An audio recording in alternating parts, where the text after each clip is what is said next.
everyone. I'm here with Julie Gerstenblatt and to talk about her debut, Daughters of Nantucket. She has a beautiful poster behind her. You're like such a pro at this. I've been watching your promo stuff on Instagram. Uh, So I'm gonna do a brief intro of Julie, and then I have a bunch of questions for her. And then if anyone has questions, they can put them in the chat or the Q&A, and I can ask Julie after my questions. So Julie Gerstenblatt holds a doctorate in education and curriculum and instruction from Teachers College, Columbia University. Her essays have appeared in the Huffington Post, Grown and Flown, Cognoscenti, among others. When not writing, Julie is a college essay coach, as well as a producer and on-air host for A Mighty Blaze. A native New Yorker, Julie now lives in coastal Rhode Island with her family and one very smart Shishon, is it? Oh yeah. Shishan, which I really, there's like 3 difficult words in my bio, and as a debut author, I will do better next time. Like simplify the bio. Did I get cognoscenti right? Is that okay? Daughters of Nantucket is her first novel. Welcome, Julie. Thanks so much for doing this. Thanks, Jane. I'm excited to be here. Yeah.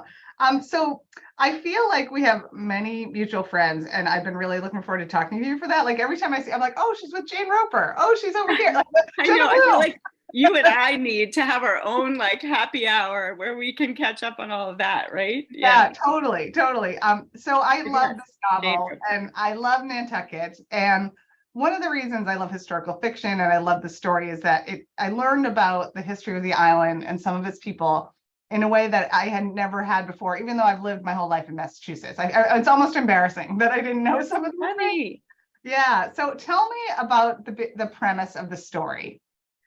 Sure. So the book is set around Nantucket's Great Fire of 1846 and 3 different women whose lives intersect in the days leading up to that event.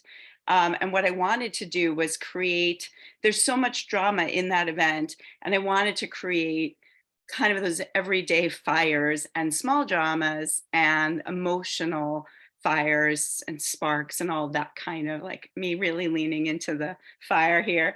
Like a town where people are on edge and on different sides of a few issues, as people in small towns have been forever, and have those come to, and their secrets and their own desires come to a head right as the fire hits the town. Excellent. Yeah, I love, so that leads me to one of my next question, actually. So you told this from 3 different women's perspectives, from 3 very disparate backgrounds. Tell me a little about these 3 characters, Eliza, Meg, and Maria, and why you chose to structure the novel this way, moving from their different perspectives, kind of alternating narratives. Right. So as you were saying about Nantucket, that is a place I've been going to forever. So I knew it before, I didn't know about the fire, but I knew about at least one of the characters from real life. The other 2 are made up, but so I'll start with Maria Mitchell. She was the first female professional librarian in America. And she was the first female professional astronomer in America, and she lived on Nantucket. So there is like there's a big painting of her when you walk into the Atheneum, and there's a museum, and like where from the house she lived in until she was about 10 or 12 has been turned into the Maria Mitchell Museum, and there's an observatory in her name. So she's a name I knew right away. But she felt intimidating to me to write about because of all that. There's some lore about whether she saved a church from being destroyed that night. And then it's like, was I going to touch something that was in the folklore, and some other things about her that made it interesting and challenging to write about a real person.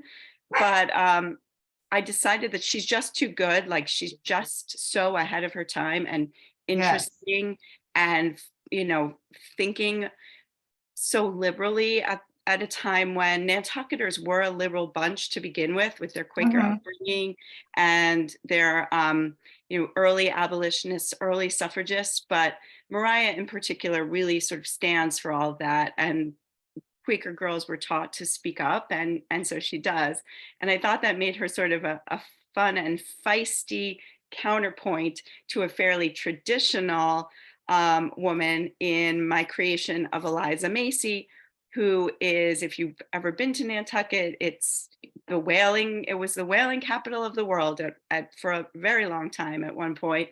And so whaling wives are kind of famous, even nameless, faceless ones, just for that group of women who suffered their husbands' absences for very many years on end and lived in these giant homes that are still there today on Upper Main Street. So Mhm. Eliza was really the first to come to my mind because that's kind of who I knew about, I was like, oh, let's picture one of those, but let's make her sort of desperate. She's used to having money. She does not right now. Her husband's last voyage was not successful. He's out again. He's been gone for a long time. And when the book opens, she gets a letter saying he's not coming back as planned and sorry, with no explanation. So she feels distanced from him. She feels very, very lonely. And she's not her best self when we meet her. She Right. has 3 daughters.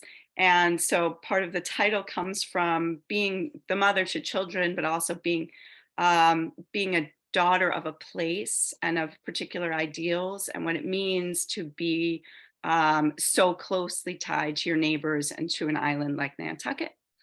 And then my third character came about through even more research when I learned that there was a thriving Black community living parallel to the white community on the island at the time. And in the 1840s, when the fire broke out, there was a huge back and forth political sort of grandstanding about whether the schools should be integrated.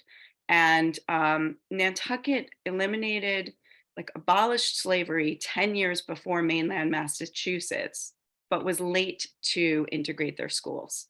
Mhm. And they spent the greater part of the 1840s fighting back and forth about it, and who was voted on to the school committee, and then changing the laws, and then changing them back. Yeah. And similar to the politics of today, who's in office decides where the pendulum swings and what belief systems we have. So Meg has grown up under that system and was denied access to the high school herself, even though she passed the entrance exam. And she comes from a family I base off of some real families where a Black whaler went off to sea, made a lot of money, and came back and built a huge, a home, a business, bought land, and became a civic leader for Nantucketers, for Black Nantucketers in particular, but working alongside the white ones. So Meg has a daughter in the schools and she's fighting for integration. She has another child on the way, and she's working with her husband to own a business, for the first time to own the land and the business on Main Street.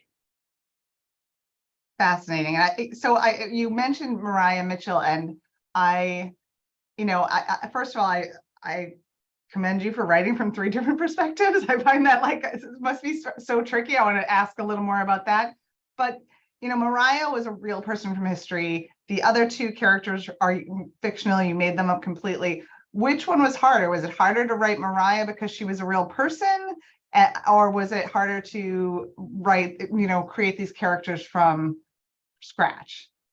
So I'll start with the question you kind of didn't ask, but asked about writing Yeah. 3 points of view, because I tried a novel right before this about the first time I wrote from 3 points of view. And it was 3 women who meet up at their college reunion and confront a guy from their class who is winning the award for Alumni of the Year, but had sexually assaulted one of them in college. Oh. And I wrote 100 pages of that. And then my agent was like, it was the Kavanaugh hearings. And she was like, there's so much right now coming out about #MeToo and this and that. And I'm getting flooded with manuscripts that feel a lot like this, even Oh, though okay. you started yours before. I'm thinking you should shelve this and work on something else. And so I pitched her this historical, which I'd never done. Well, she said, I think of your choices, I think the historical is the one that's going to make a difference in the market. It's going to do something different. I haven't heard this story. I want to hear this story. You seem excited about it. So Yeah. go do that. And I was like, okay. But I felt what I had learned from the 100 pages before that was I love writing from 3 characters. I Oh, had, wow. yeah, I was like, Yeah. this is so much easier because you don't have to stay in one person's head the whole time. You can jump around and then you can like have them have this layered understanding of the same, they can be in the same place at the same time, but because they're different people, they understand something differently or they see it different. And I found opportunities for drama just in the fact that Yeah. I had 3 characters coming up against each other. So I knew that much. And then it was hard to write Mariah because she's real, except that something really did happen in that time period that we lost without giving too much away. We don't know what Mariah's life was like that year of the fire and the Mhm. time around it. And because we don't know, and that information was lost to history, I could make it up, which gave Right. me, it was like perfect timing if I wanted to write about a real person, but and had a lot about her that I could use, but also had a lot of freedom in the everyday kinds of stuff. So I was able to use that, and that made it fun and free. I just had to like take her down from like that portrait on the wall. She's got very, Yes. very tight curls. She's not smiling. She looks like she's mad at you about taking out. And I had to make her real. So once I wrote about her a lot and gave her like a love interest and softened her up in certain ways, and I heard she was really funny and fun to talk to, so I leaned into her personality a bit, and so that then ended up being hard at the beginning, but ultimately really fun to write. Oh, Um, that's good. Eliza was hard to write because she's not a likable character in a lot of ways.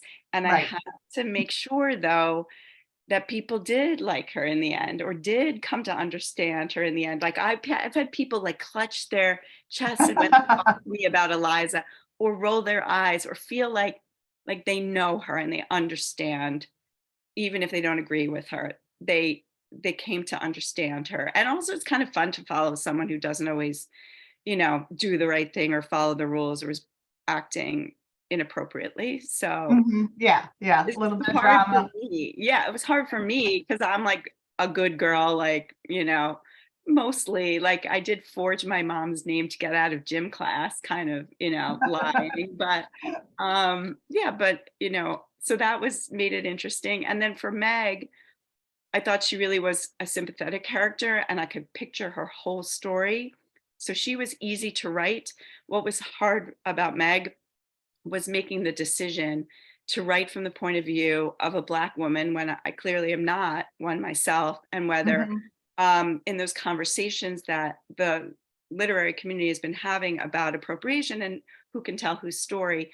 Mhm. So I had some conversations with my writing group and with other people about why to do this, like, and the feeling of like just knowing in yourself and in your heart and for your fiction that it was an important piece of the story. And then once I had that all worked out, the confidence and understanding that yes, I needed to do this, I Mhm. felt that I could do it in a way that was sensitive and human. um, Mhm. and then my publisher agreed, so then she was easy to write after that point. Yeah, yeah, because that's a conversation that is ongoing in publishing right now. But I think there's just a richness to the story when you have three women from very, very different backgrounds, including a Black woman. I didn't understand the diversity of Nantucket at the time, I mean, in the 1800s. And so, talk to me a little bit about that. You talk about the New Guinea neighborhood where there was islanders from Africa, Cape Verdean, some Native Americans.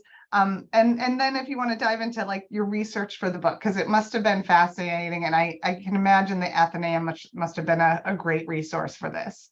Yeah. So learning about the diversity was new for me, and that is why I felt like I had to put it in. And I could either put it in like sprinkle it in and have the white characters talk about the people of color, or actually have, a glimpse into the New Guinea neighborhood by having a character who lives and is one of them and among them. So yeah, it's I think what was interesting is that Nantucket was a global destination because of whaling and merchants. So it wasn't just whalers, but also merchants who went to China for the China trade and stopped along the way and would come back with not only global wares, but sometimes people. Much more so that was true on a whaling ship. And whaling was really the first, and perhaps one could argue, only ever perfectly egalitarian society microcosm in America, because whaling ships did not care, like really did not care the color of your skin, where you Amazing. were Yeah. from, what language you spoke, what your education was, who your father was, any of that. They cared that you could do the work. And if you could pull your weight and do the work, you were welcome. And you could advance on a ship as well. And you could make money and actually then buy yourself to freedom if you were enslaved. And so that was a way for, that was like a way up and out. So people then would come on a ship to Nantucket, and some would stay, and they would marry, and they would intermarry a Wampanoag woman with a man from the Azores, or a Black man who had been born free to a Black woman who had, come from slavery and through New Bedford as a port where she landed.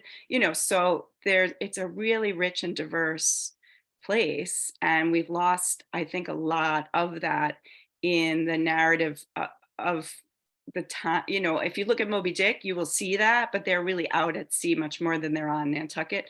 But yeah, it was really fascinating to me, and I Yeah. think now it's actually a diverse community again, Nantucket, but there are something like 14 languages or 16 languages spoken at the high school. Oh, And wow. for the first time, I think this year, the population is 51% people of color.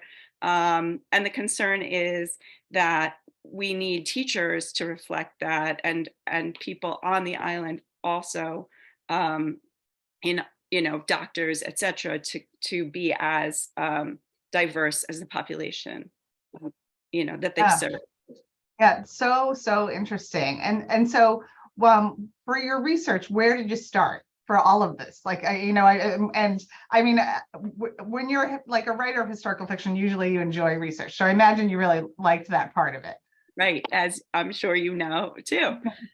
So as you mentioned in my bio, I have a doctorate in education. And when I thought about this, and my agent said to me, I know you always write, contemporary stories, but those stories aren't getting published. Hate to tell you, why don't you try the historical? And I said, no, no, no. But then I thought, I'm not afraid of research. I spent 10 years writing my dissertation. I was like in the stacks at Columbia pulling old, policy papers off a shelf, and reading in libraries and finding comfort in that old, coming across something interesting from the past that can help me make sense of the future, or the present and the future. So once I was like, oh yeah, that actually is me. And Yeah. this story makes sense for me because I wasn't searching for a historical story.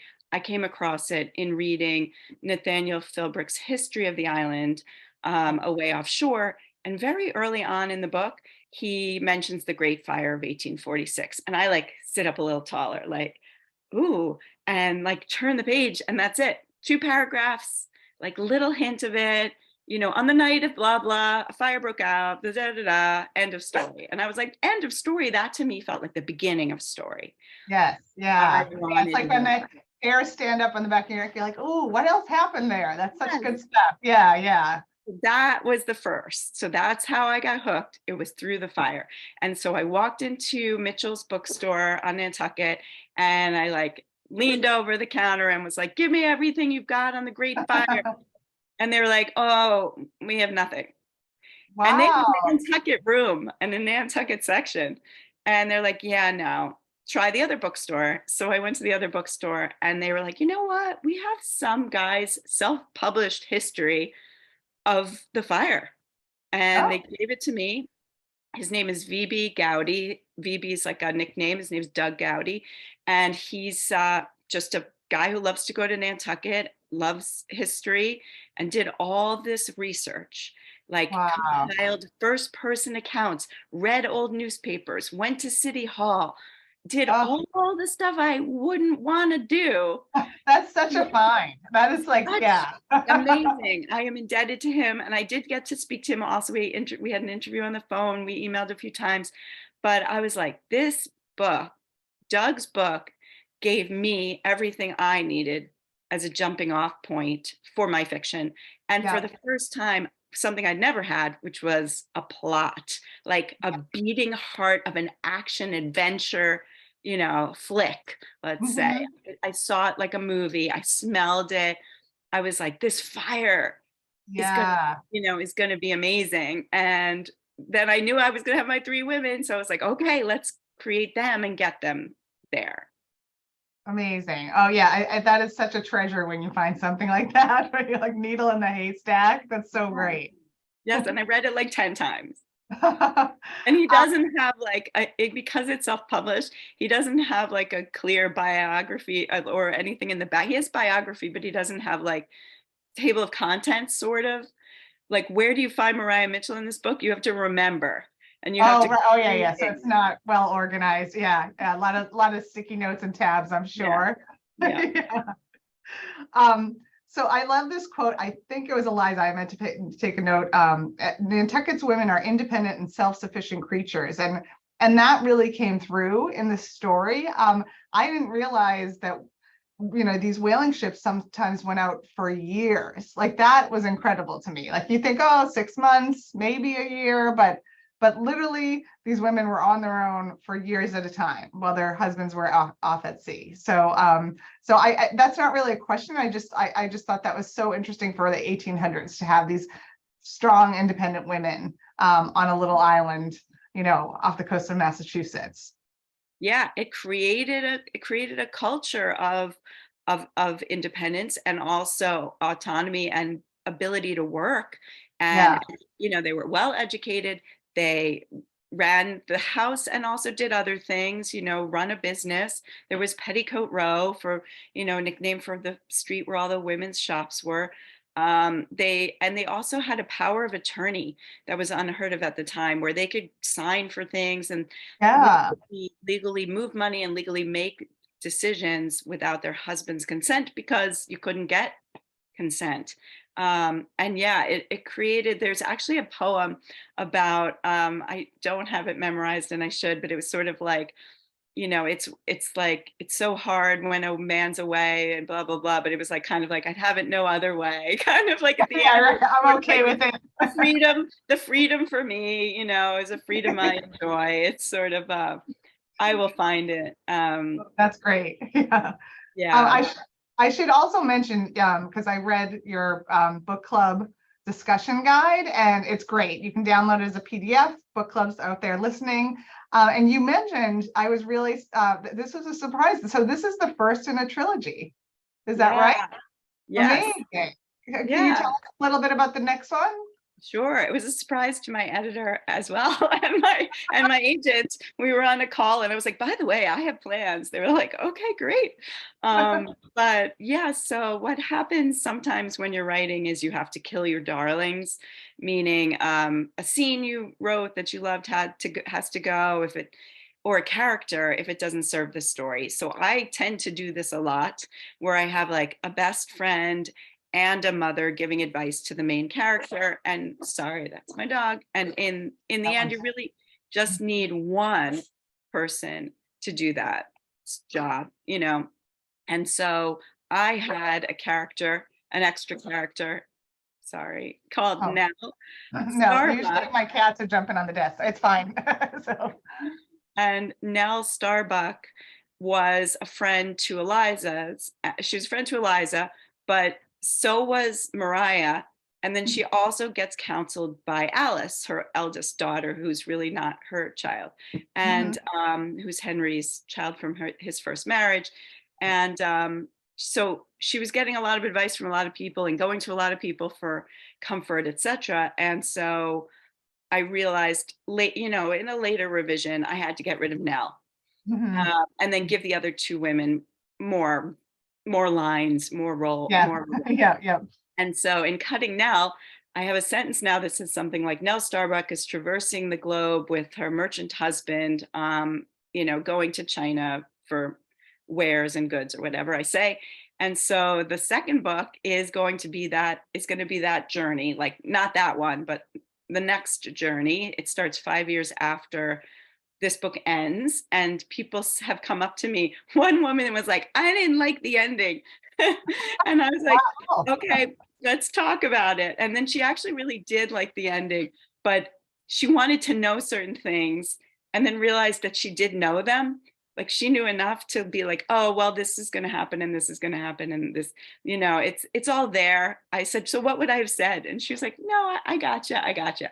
But there is like an open thread that I left purposefully, that way. And you'll get some answers at the beginning of the second book to that, but you're really going on a new journey from Nantucket with these new characters.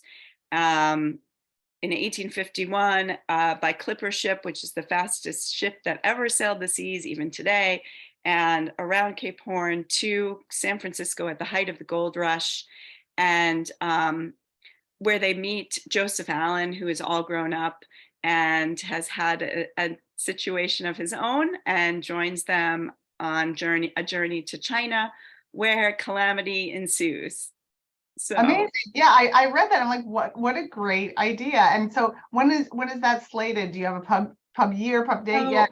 I don't. I have done a good bit of research, and I have some more. I'm going to the city in a few weeks to see a museum exhibit before it closes, because I have this idea for characters. I have main plot points and I have a prologue written, but in the Okay, fall I'll write, and I feel like a year. It'll take me a year to write. It'll take a year plus to come out, but I hear I'm in good you. shape. I feel like I'm in good shape and I'm excited by it. And um, I have big plans. And then the third, and these are standalones, like you don't have to read them in order. You don't have to know anything about the first to read the second, sort of like Alka Joshi's henna artist series, Yes, or like I just Natalie. had her on last month. Oh So yes.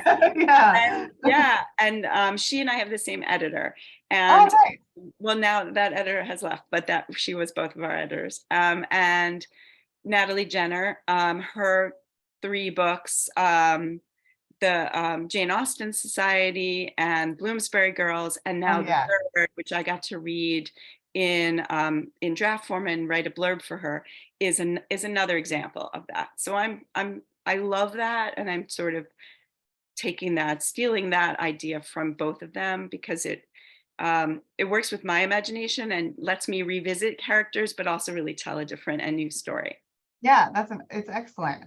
Good luck. It sounds amazing. So, one of the other things I read on your website, in your interview and your book club guide, I think a lot of us in publishing have kind of these winding roads, right? It's not just a straight line, and you have just this great tale of persistence. And so we talk a little bit about your publishing journey, because it was, it's people. I always say, like, publishing is persistence. You have to keep knocking. You have to keep trying, and you are certainly evidence of that. So talk a little bit about that experience, your experience. Yes, I'm a walking poster child for that.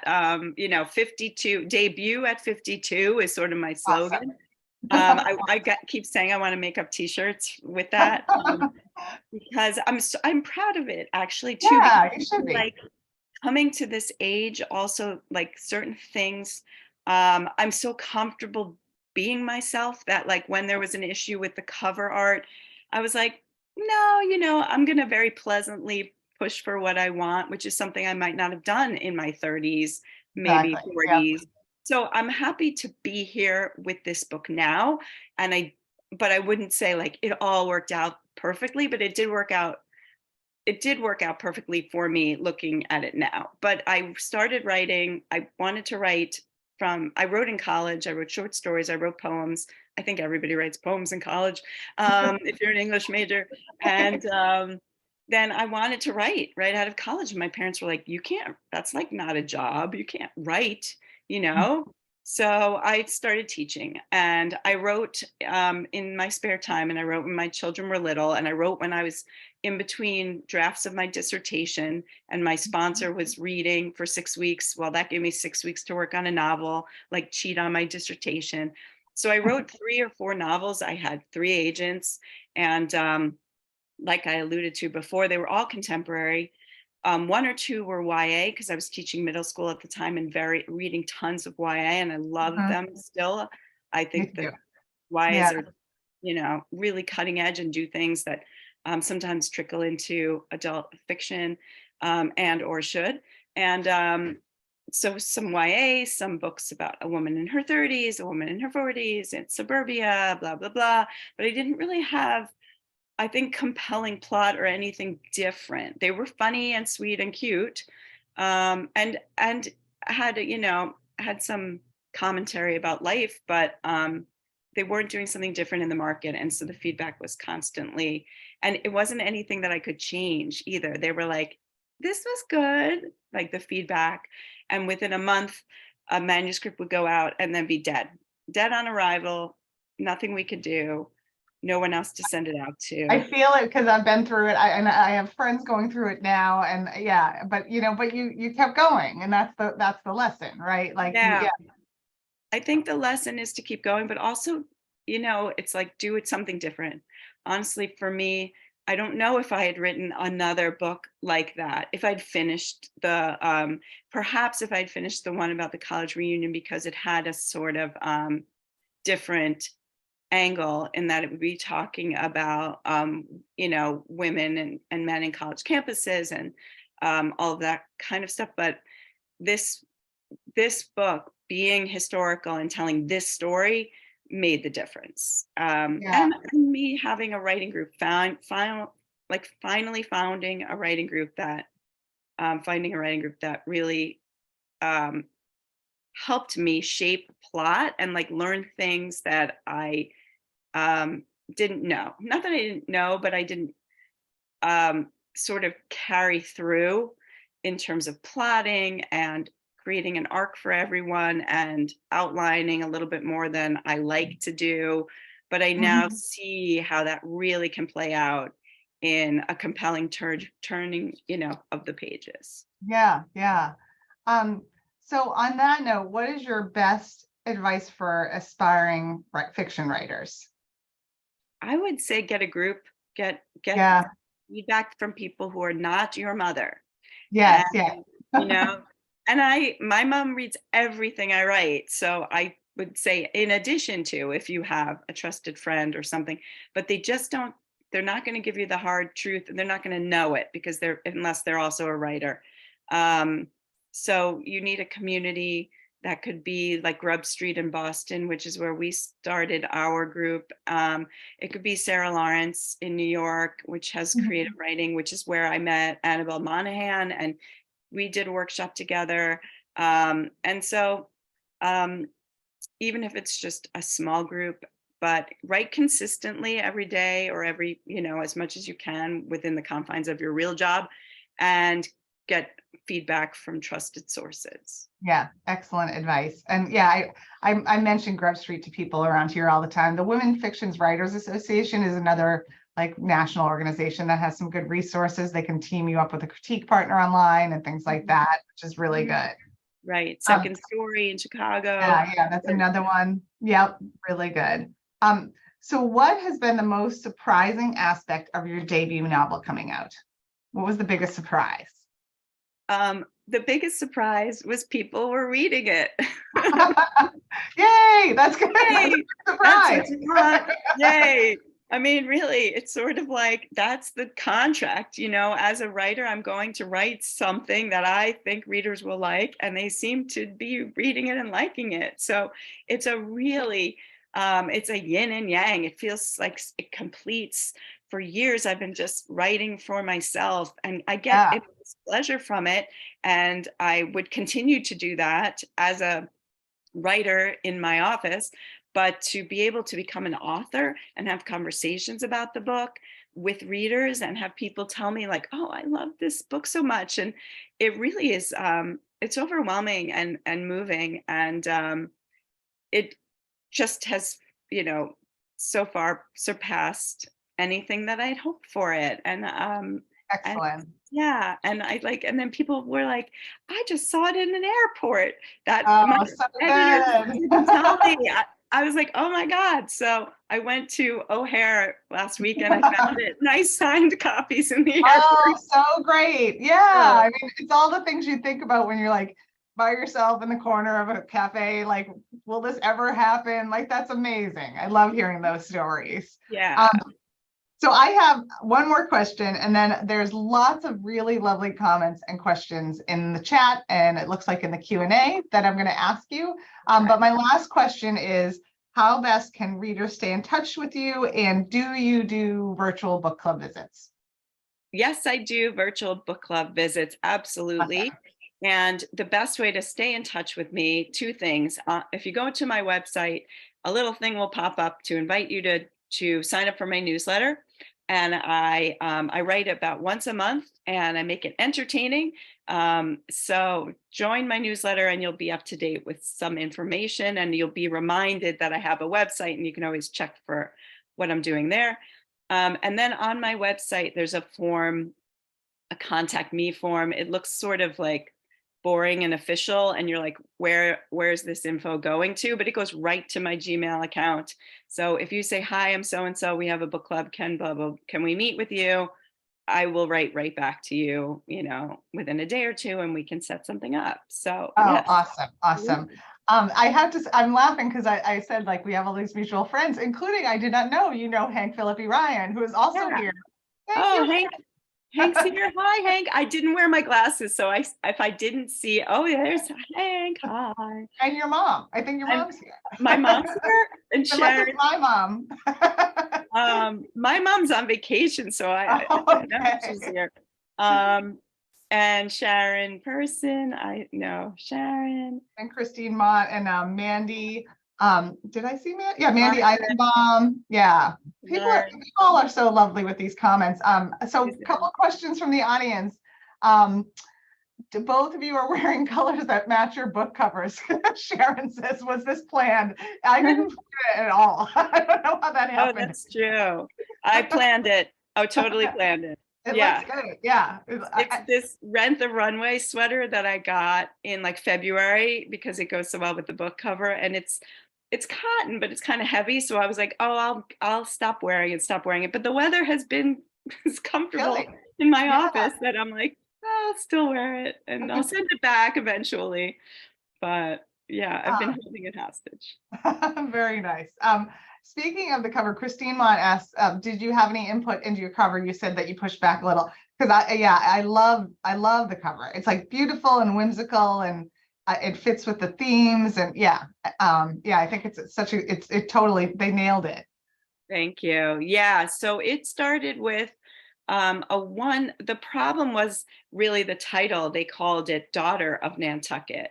I had a different title. Don't ever ask me to give your book a title. I'm very bad at it. And it was A Great Fire. And then it went to A Tiny Spark. And we sold it with that title, where my friend, writer, and teacher, Jenna Blum, was like, Tiny? You can't have a title with Tiny? Be big, bestseller, big book, big. That's so Jenna. That's perfect. So Jenna. Yeah. So clearly the editors agreed, and they were like, we'll come back to you with the title. And then, since Jane Roper, Jane said, oh, they're going to come up with, let me guess, The Whaler's Wife. That's what they called it, Rex. Yep. Whaler's Wife. And I was like, no, that's only one character. And then it's in relation to a man, and we don't want to define a woman in relation to a man. So they scrapped that. And then they said, it's going to be Daughter of Nantucket. And they put one woman on the cover, and she was young, and she was standing on a field with a barn in the background. And I was like, where are we, in Idaho? It could be anywhere. This woman just didn't. I was like, she's younger than. Anyway, we fought back about. We kept pushing back about the title, and once they changed the title, they realized they couldn't do that same concept with like 3 women on the cover, and it got very busy. And so then they gave and the artist, Alita Siridopoulou, she did the cover art for Sarah Penner's The Lost Apothecary. Oh yeah, yeah. I love So that one. it's that, Yeah. it's like a saturated hue with the drama, Yes. and hers is more purple, mine's more blue, but they have these gold touches, and I just knew, I was thrilled the minute I saw it. And Yeah. then the three women are now up here on the whale's tail, riding on the whale's tail. And the three men, I say, are, you know, not their three men, but there's three sails. So it's like three men out at sea. And the waves have movement, and the whale has Yeah. woodcut details. And here you can see like the background is flower, like damask wallpaper. It Oh doesn't come, yeah. yeah, it's Yeah. much more Gotta find subtle on that. the, yes, it's more There you subtle go. on. Yeah. And yeah, this I didn't even notice the three women at first, and I'm like, oh my God, what a cool idea. That was really cool. Yeah, it looks a Yeah. little like the Hamilton outlines, like it reminds me a So little of that. they actually gave me two covers when we got to this point. It was this one, and it was these three women blown up, and it was red, white, and blue, and it looked like Hamilton. It was like Oh, I held it up to like my friends, and I started singing the beginning of like the Scarlet Sister oh song, yeah, and I was yeah, like, yeah. oh no. No. It was, yeah. So, but the hint of them up there like that is great. Yeah, so good. Okay, one more question, and then we're gonna wrap it up. And Christy Lynch asked, and I usually ask this one. I can't believe I didn't ask this one. Are you a plotter or a pantser? Do you plot out your novels, or do you write by the seat of your pants? I do a combination. I need to know like big scenes and touch points along the way so I know where I'm going. And that keeps the writer's block at bay, but I don't want to have to, I feel like there's something not fun about just filling out an outline and writing off of that, where like the spark and the mystery and a character taking over, I need to leave room for that. But I like to sit down every day going, today I'm writing this scene or completing that conversation. So so that I'm always excited to get into the chair. Yeah, yeah, that makes sense. Like a little bit of both. Yeah, a lot of writers I've talked to on this, they have a similar process like that, kind of a combo. Yeah. Julie, this was delightful, and I know you were able to see all the comments, so I'm going to send you them in like a text file after, because people have been just lovely and had so many great things to say about your book, and I'm so happy for you as someone who has gone through that whole process and rejections and everything else. I couldn't be more thrilled. And I hope we can have coffee someday in person. So Yes, I hope so too, Jane. That would be great. I'm thank you so much. And I am seeing the comments about my newsletter. People do enjoy the newsletter, so I'm gonna plug that. keep Um, going. and, Awesome. and yeah, and so I'd love to stay in touch with everybody. So write to me after you read it and all the things. And yes, the audiobook is good too. So people who like to Awesome. do that can do that. Excellent. Well, thank you for your time. And I will post this for people who missed it. I'll post it on YouTube and as a podcast too, and I'll share that with you when it's right. Yay. Yeah. Thank you. All right. Have a good night, Julie. Thank you everyone for being on tonight. Take care. Bye, everybody.